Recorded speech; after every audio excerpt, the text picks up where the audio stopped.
तो उत्तर प्रदेश विधानसभा चुनाव के 4 चरणों का मतदान हो चुका है। अब 5वें चरण के मतदान की घड़ी आ गई है और इस घड़ी में जब मतदाता अपना निर्णय इलेक्ट्रॉनिक वोटिंग मशीन यानी कि ईवीएम में कैद करेंगे।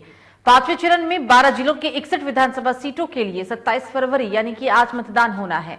मतदाता 692 उम्मीदवारों की किस्मत ईवीएम में कैद करेंगे। यूपी चुनाव के 5वें चरण में जिन विधानसभा सीटों के लिए मतदान होना है उनमें गांधी परिवार का गढ़ माने जाने वाले रायबरेली और अमेठी जिले के साथ साथ सुल्तानपुर, चित्रकूट, कौशाम्बी, प्रयागराज, बाराबंकी, अयोध्या, बहराइच, श्रावस्ती, प्रतापगढ़ और गोंडा शामिल है।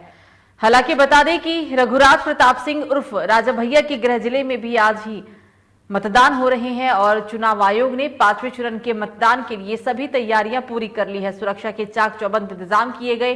जिन जिलों में चुनाव होना है वहां पुलिस प्रशासन पूरी तरीके से अलर्ट मोड पर दिखाई दे रहा है।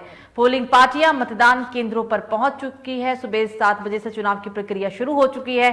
चुनाव आयोग ने स्वतंत्र और निष्पक्ष चुनाव संपन्न कराने के लिए सभी तैयारियां पूरी कर ली है। मतदान केंद्रों की सुरक्षा में पुलिस और होमगार्ड्स के साथ कई अर्धसैनिक बलों के जवानों को भी तैनात किया गया। अब हम आपको इन 12 जिलों में कितनी विधानसभा सीटें हैं इसके बारे में बता दें। अमेठी की 4 विधानसभा सीट पर सुबह से मतदान हो रहा है। गोंडा में 8 विधानसभा सीट है, श्रावस्ती में 4, अयोध्या में 5, चित्रकूट में 2, कौशाम्बी में 3, प्रयागराज में 12, बहराइच में 7, सुल्तानपुर में 5, बाराबंकी में 6, रायबरेली में 6 और प्रतापगढ़ की 7 विधानसभा सीटों पर सुबह 7 बजे से लेकर शाम के 6 बजे तक मतदान होगा।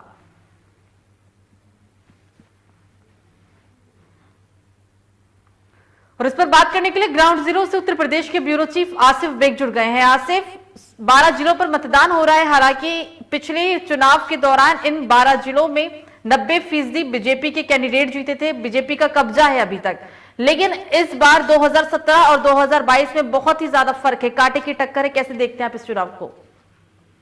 बता दूं कि जिस तरह से आपको बता दें कि 12 जिलों में आज 61 विधानसभाओं पर चुनाव होना है और इसमें 90% विधानसभाओं पर बीजेपी का कब्जा रहा है। लेकिन जिस तरह से माहौल बदला है उससे कहीं न कहीं अब सपा और बीजेपी के बीच कांटे की टक्कर मानी जा रही। कांटे की टक्कर इसलिए भी कहा जा सकता है कि जिस तरह से किसानों की फसल चौपट की गई, पेंशन के लिए जो प्रदर्शन हुए उसकी लाठी डंडों से पिटाई की, किसानों की फसल जानवरों ने खा ली और साथ ही साथ लगातार सरकार के विरोध में प्रदर्शन होते रहे। ऐसे में कहीं न कहीं बीजेपी का वोट मार्जिन जो था वो काफी गिरा हुआ है और जिसका सीधा फायदा जो है समाजवादी पार्टी को मिलता दिखाई दे रहा है। हालांकि अभी कहना कुछ ठीक नहीं हुआ, तस्वीर साफ होगी मतगणना के बाद ही, लेकिन किसी तरह से दो पार्टियों के बीच घमासान चल रहा है उससे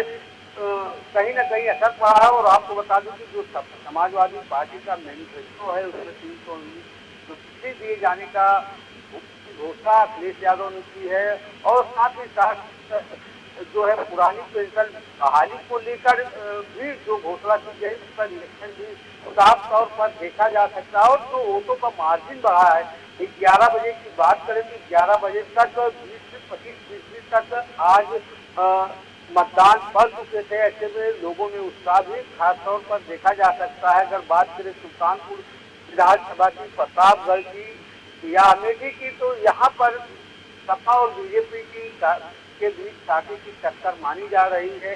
अब जो है तो आपको बता दूं कि इस मतदान में 2 से 4 वोट ही निर्णायक होंगे और यही सरकार बनाएंगे और बिगाड़ेंगे भी और चुनाव भी शांतिपूर्ण ढंग से पूरी चल रहा है। हालांकि प्रतापगढ़ जिले में सपा प्रत्याशी गुलशन यादव पर हमला हुआ है, फायरिंग की बात कही जा रही है, राजा भैया पर आरोप लगाया गया है। और आपको बता दूं गुलशन यादव कभी राजा भैया का गुर्गा हुआ करता था, उनके साथ दाहिना हाथ बनकर चलता था, लेकिन इस बार दोनों प्रत्याशी आमने सामने आ गए हैं। तो ऐसे में मतदान की अगर बात करें तो यूपी में मतदान शांतिपूर्ण ढंग से चल रहा है।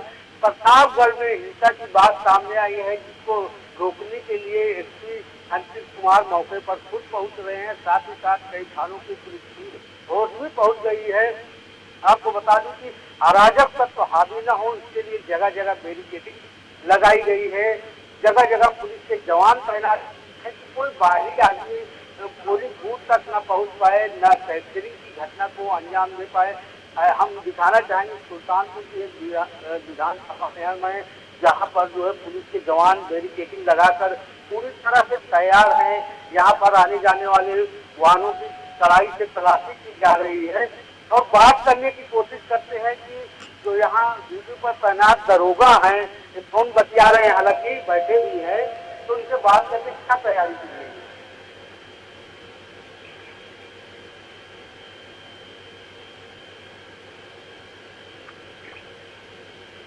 कितने वाहनों की चेकिंग कराई गई होगी? कुछ मिला? क्या निर्देश दिए गए?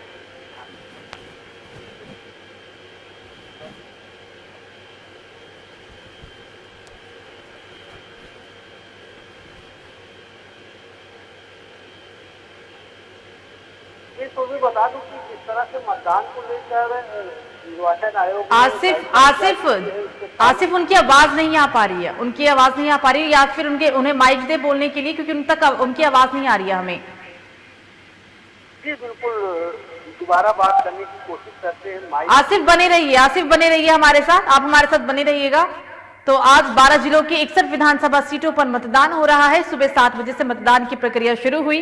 हालांकि कई जिलों से ऐसी भी खबर सामने आई कि कई जिलों पर मतदान प्रभावित रहा, ईवीएम खराब हुआ, सुरक्षा को लेकर कहीं ना कहीं प्रशासन की तरफ से चूक भी देखने को मिली। कई सारी चीजों को सुबह से ही देखा जा रहा है। मतदान सुबह 7 बजे से शुरू हो चुका है। 12 जिले और 61 विधानसभा सीटें हैं इसमें शामिल।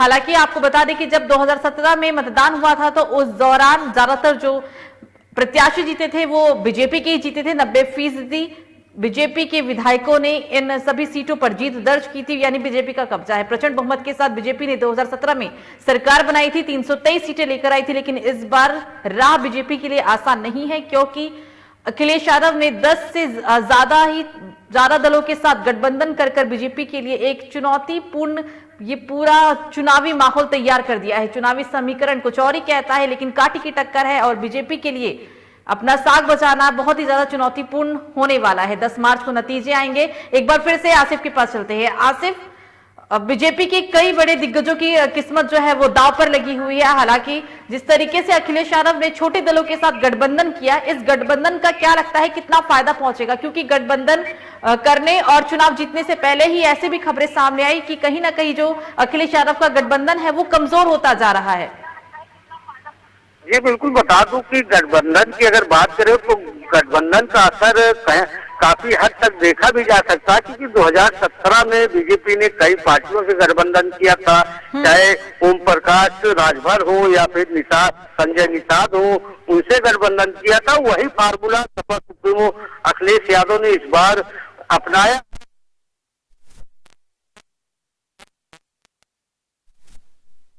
जाता है, काफी वोट बैंक भी है।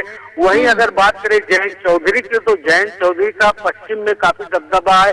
ऐसे में कहीं न कहीं जो है वोट अपने तरफ सपा सुप्रीमो अखिलेश यादव ने अपनी समाजवादी पार्टी में खींचने की कोशिश की है, और जिसका असर अब देखने को भी मिल सकता है सपा सुप्रीमो का। अगर आज के चुनाव की बात करें तो समाजवादी पार्टी ने एक ट्वीट किया है जिसमें कहा है कि उनके प्रत्याशियों और उनके मतदाताओं को धमकाया जा रहा है, और यह ट्वीट गुलशन यादव पर हमले के बाद किया गया है।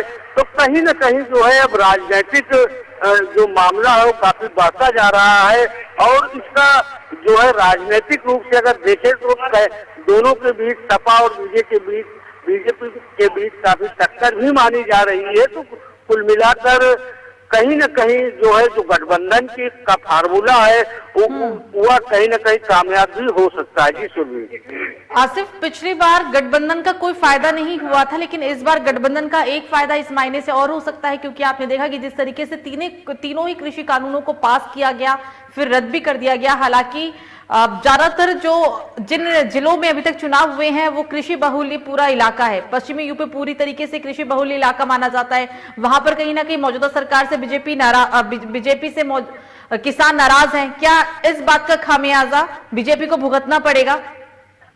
जी बिल्कुल, निश्चित तौर पर आपको बता दूं कि 3 कृषि बिल को लेकर किसान कई महीने धरने पर बैठे रहे, कई किसानों की मौत हुई, कई किसानों को जेल भी भेजा गया। ऐसे में किसानों में एक मैसेज ये गया कि बीजेपी सरकार विरोधी है और सरकार किसानों की सुनना नहीं चाहती। हालांकि चुनाव के पहले जो है सरकार ने तीनों कृषि बिल वापस ले लिया, लेकिन जो प्रदर्शन हुआ, जो विरोध हुआ, लंबे संघर्ष किए किसानों ने, उसको लेकर बीजेपी के विरोध में किसान हमेशा रहे हैं। अक्सर बयान आता रहता है इसी मुद्दे को लेकर। जयंत चौधरी चुनाव मैदान में भी कूदे हैं, साथ ही साथ समाजवादी पार्टी भी इसी मुद्दे को कहीं न कहीं भुना रही। अगर जमीनी हकीकत बात करें तो कहीं न कहीं किसान तीन कृषि बिल को लेकर नाराज है, तो वहीं किसान जो छुट्टा जानवर है उसकी फसल चौपट होने के चलते भी कहीं न कहीं नाराजगी है और इसका खामियाजा खास तौर पर बीजेपी को जो है भुगतना पड़ सकता है। यही वजह है कि कई जिलों में बीजेपी के कई प्रत्याशियों को आम जनता ने दौड़ा भी लिया, जिसका वीडियो भी सोशल मीडिया पर खूब वायरल हुआ और कहीं कहीं बीजेपी की जनसभाओं का भी विरोध प्रदर्शन किया गया। तो यह साफ तौर पर यह समझा जा सकता है सुबह की कहीं न कहीं जो है किसानों में बीजेपी को लेकर काफी नाराजगी है। जी सुबह आसिफ, ये तो चलिए किसान की बात हो गई। एक बात और, अखिलेश यादव ने एक इंटरव्यू में अभी कुछ दिन नहीं पहले कहा था कि जो बीजेपी है वो जातिगत राजनीति से दूर भागती है, यानी कि बीजेपी नहीं चाहती कि जाति के आधार पर वोटिंग हो। यानी कि अखिलेश यादव इस बात को मानते हैं कि जो चुनाव होता है वो जातिगत आधार पर ही किए जाते हैं और जो चुनाव जीतने का सबसे बड़ा फायदा उन नेताओं को मिलता है जो जाति के आधार पर चुनाव लड़े और जातिगत समीकरण पूरा यहाँ पर साधे। बिल्कुल बता दूं कि सुरभि जिस तरह से अब नेताजी की चाल कौन समझे, क्योंकि जिस तरह से जो है सभी नेता यह कहते हैं कि सबका साथ सबका विकास, लेकिन अगर बात करें जाति की तो इन्हीं नेताओं ने किसी को कुर्मी में बांट दिया है, किसी को मौर्य में बांट दिया है, किसी को हिंदू में बांट दिया है, किसी को मुस्लिम में बांट दिया है। तो यह अपना तीर जो है समय समय पर छोड़ते रहते हैं और एक जातिगत वोट बैंक साधने के लिए पूरी कोशिश की जाती है, चाहे बीजेपी हो चाहे सपा हो, यह सभी जातिगत वोट बैंक साधने के चक्कर में ऐसी बयानबाजी करते रहते हैं। फिलहाल इस बार का चुनाव जातिगत न होकर जो है विकास के मुद्दों पर चुनाव लड़ा जा रहा है। इस बार जनता बदलाव चाहती है, इस बार जनता नौकरी चाहती है और जनता अपनी सुरक्षा चाहती है, क्योंकि हाथरस कांड को अगर देखा जाए तो हाथरस कांड में गैंगरेप पीड़िता जो थी उसकी मौत के बाद उसको जो है जला दिया गया रात के अंधेरे में, तो इसका भी कहीं न कहीं रिएक्शन साफ तौर पर देखा जा सकता है। चाहे उन्नाव कांड रहा हो, उन्नाव में एक सपा के पूर्व मंत्री के बेटे ने जो है लड़की की हत्या करके उसको दफन कर दिया, यह भी मामला कहीं न कहीं गूंज रहा है आम लोगों में। आम लोग सिर्फ यही चाहते हैं कि उनकी रोजी रोटी, मकान और उन्हें नौकरी दी जाए, वह किसी जात पात में न फंसकर वह अपनी सुख सुविधा देखना चाहते हैं। तो इसमें जो भी पास होगा उसी को जनता जो है जिताएगी और उसी को मुख्यमंत्री बनाएगी।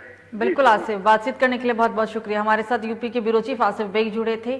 आज 12 जिलों के 61 विधानसभा सीटों पर सुबह से ही मतदान हो रहा है। हालांकि कई बूथों से ऐसी भी खबर सामने आई कि ईवीएम के खराब होने की वजह से मतदान शुरू होने में काफी देरी हुई। हालांकि सुरक्षा को लेकर पुलिस प्रशासन पूरी तरीके से हर बूथ पर और हर जिले में पूरी तरीके से अलर्ट मोड पर दिख रहा है और नतीजे 10 मार्च को आएंगे, तब पता चलेगा कि आखिरकार यूपी की सत्ता पर कौन काबिज होगा। फिलहाल अभी के लिए मुझे दीजिए इजाजत, नमस्कार।